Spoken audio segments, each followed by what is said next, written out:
I'm gonna just call this video "We Went From Bad to Worse." We went from bad to worse. Video responds back to you, Mr. Key One, as we off top give the Most High all the honor, the glory, and all praise and worship. Great email about the public schools and college, high school, middle school, and what we was taught. And see, I listen very closely a lot of different people that speak real. And Dick Gregory. Dick Gregory was very deep to me. I didn't agree with everything Dick Gregory said, of course, especially when it came to the Bible, because he had his different beliefs versus what I believe. Don't mean I love him any less and wouldn't listen to him. But Dick Gregory said something, and been saying it for years, may the Most High rest his soul. When he said we put education over liberation, I totally agree. Especially when you truly understand liberation, being free from the control of somebody else, slavery, your oppressor.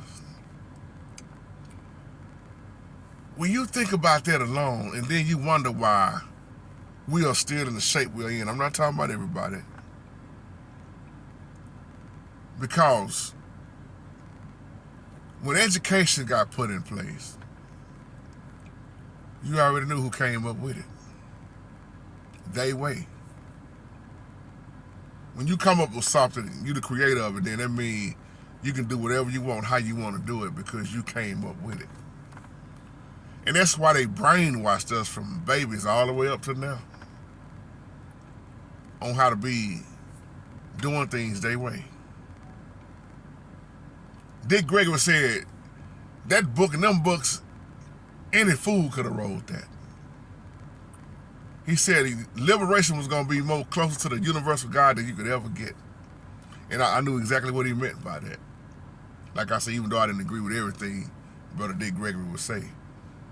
But very powerful dude. And this is why we so, to this day, lost on a lot of stuff, because I'm going to say something that makes a lot of black people mad, because it made me mad when I first heard it. But when I thought about it, it didn't make me mad no more. Because I used to work with this old white guy years ago. He wasn't racist. We talked every day. He was a great guy. He passed away, older guy. And he said, Jay, let me tell you something, and don't get offended and mad.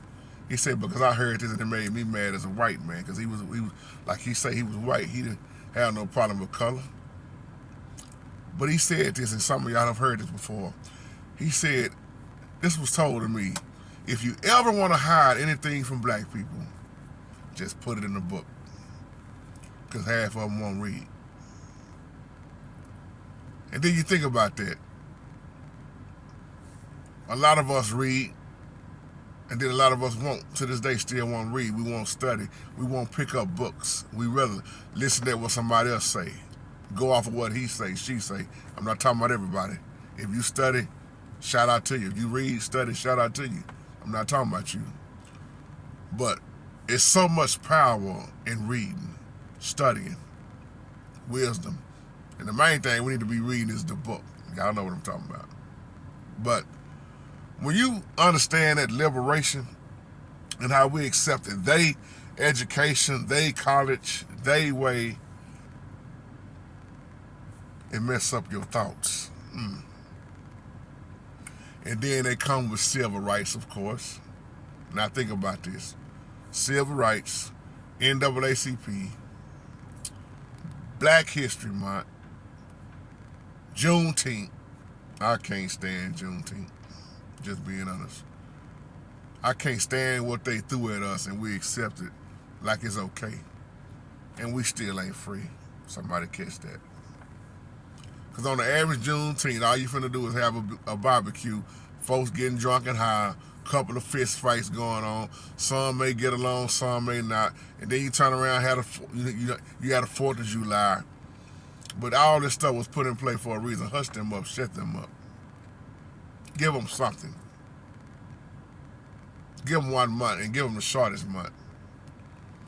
See, once again, Steve E said something a few live chats ago when we started talking about Black history. We talking about King and Malcolm X and W.E.B. Du Bois and Rosa Parks and so on and so on. Y'all better catch what he said in that video, that live chat. And we continue to walk around. I'm saying we, but I'm not talking about everybody. I'm just talking about my race. A lot of us walk around with this same Willie Lynch mindset. When this Willie Lynch making up a slave letter, if y'all ever read that, you know what I'm talking about. We still act like that. And you look at the public schools right now.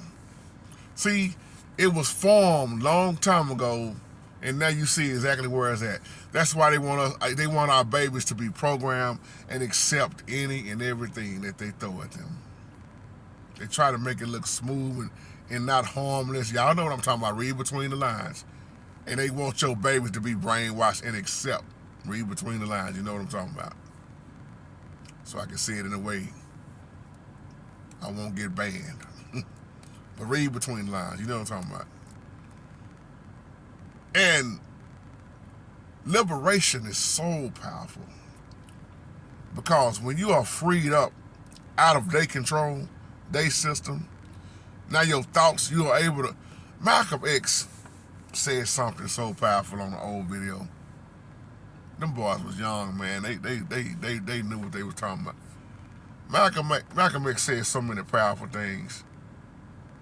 He said one day, he said it ain't gonna happen now, but one day there is gonna be a generation raised up that will be able, he said the men, the women will be able to think for themselves, have their own thoughts and not brainwashed by the educational system, by their system. So when you think about that, and then he also said, my people won't be free until we dead. And you think about all these years, see, we already been lost on who we are, identity crisis. We accept this black man mess. I can't stand that. Black is a color, not a race. We accept whatever they gave us, and we call ourselves this. That's why I don't like to use the word black. Y'all already know that I don't like to call my people black. I hate that. I hate that with a passion. And that's why I say the same thing, and I make Christians mad because I say the same thing about Christianity. They get mad at you when you say you ain't a Christian. When you say you following the one who never called himself a Christian, nor his followers a Christian. But the Bible do say, don't be ashamed to suffer as a Christian. That's in the book of Peter. But notice it said, don't be ashamed to suffer as, but never call yourself that, because that's what they were called at Antioch when you do your studying on the Bible. And so many people get offended when you don't call yourself a Christian. And I'm not knocking, you call yourself whatever you want. I don't have a problem with that. But when I teach, I be explaining that while so many people got other problem with people that call themselves a Hebrew Israelite versus a Christian. Call yourself what you want. But I'm just using that even in this video, they were called that. Not by Yahshua. By the ones who made fun of them. They're just like me saying, I always say this as an example, it's just like you call me nigga and I accept it. That's what I am. When if I do some deeper researching, I am way more than that. I'm not even that, am I? Or am I? And that word got more than different. Nigga got more than one different meaning. They keep changing up everything. Don't you know that word also mean king? See, white folks don't like that when you say that. But that's a whole nother video. And on that note, I leave you. Y'all have a blessed day. We should have chose liberation over education.